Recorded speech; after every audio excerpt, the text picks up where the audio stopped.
उत्तराखंड युवा कांग्रेस कमेटी के 2 दिवसीय प्रशिक्षण शिविर की शुरुआत बृहस्पतिवार से हो गई है।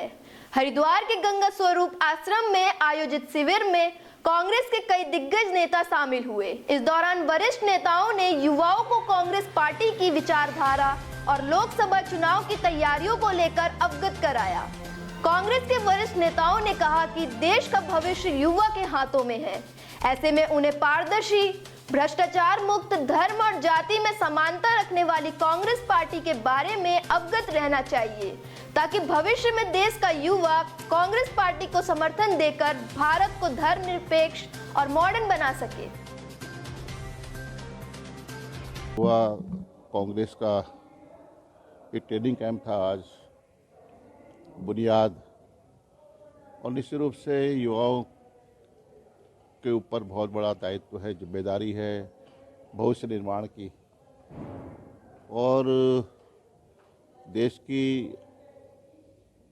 लगभग 46% आबादी युवाओं की है और युवाओं ने बहुत क्रांतिकारी परिवर्तन भी किए। समाज को बदला है, देश की दिशा को बदला है और आज ज़रूरत भी है, जब देश में नफरत, हिंसा, घृणा का बीज बोया जा रहा है और युवा हताश है, बेरोजगारी बढ़ रही है, महंगाई बढ़ रही है, कई विषय ऐसे हैं जिससे देश में वैमनस्य बढ़ रहा है, तो नौजवानों की जिम्मेदारी और ज़्यादा बढ़ जाती है। अनुशासित रहकर देश के सांप्रदायिक सद्भाव को बनाने के लिए, देश की कौमी एकता को मजबूत करने के लिए, देश में भाईचारा स्थापित करने के लिए, आगे आने के लिए युवाओं को प्रेरित करने की ज़रूरत है।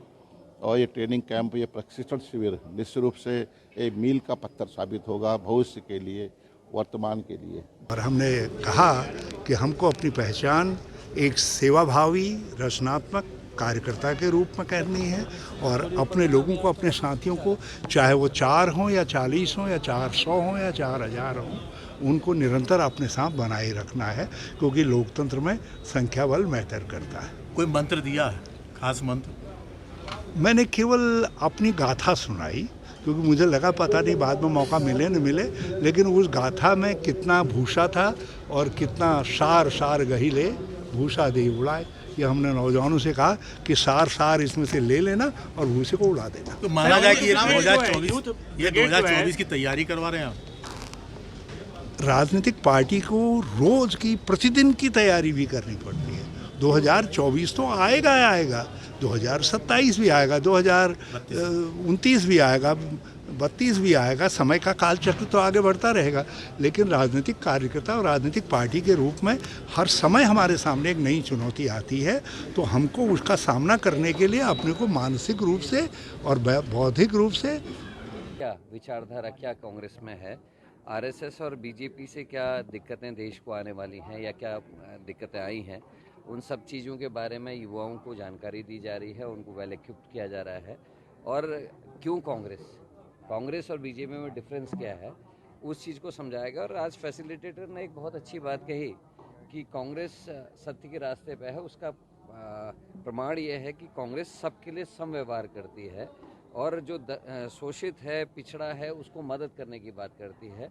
वो किसी भी भारतवंशी को एक नागरिक के रूप में देखती है और वो किसी को भी किसी जाति धर्म के रूप में कांग्रेस नहीं देखती। और यही ईश्वर भी करते हैं। सबके लिए सूर्य की रोशनी जैसे बराबर है, जैसे जल सबके लिए बराबर है, वायु सबके बराबर है, कांग्रेस भी उसी तरीके से चलती है। लेकिन भारतीय जनता पार्टी और आरएसएस जाति और धर्म के नाम पर भेद करके वोटों का ध्रुवीकरण करने की राजनीति करती है, जो अपने आप में एक बहुत बड़ा डिफरेंस कांग्रेस और बीजेपी और आरएसएस में है। इस तरीके की बहुत सारे संवाद यहाँ हुए हैं और कई सीनियर लीडर्स, जिसमें आदरणीय हरीश रावत जी, आदरणीय काजी निजामुद्दीन जी, आदरणीय यशपाल आर्य जी इत्यादि बड़े लीडर्स ने भी आज संबोधन किया है और भी अन्य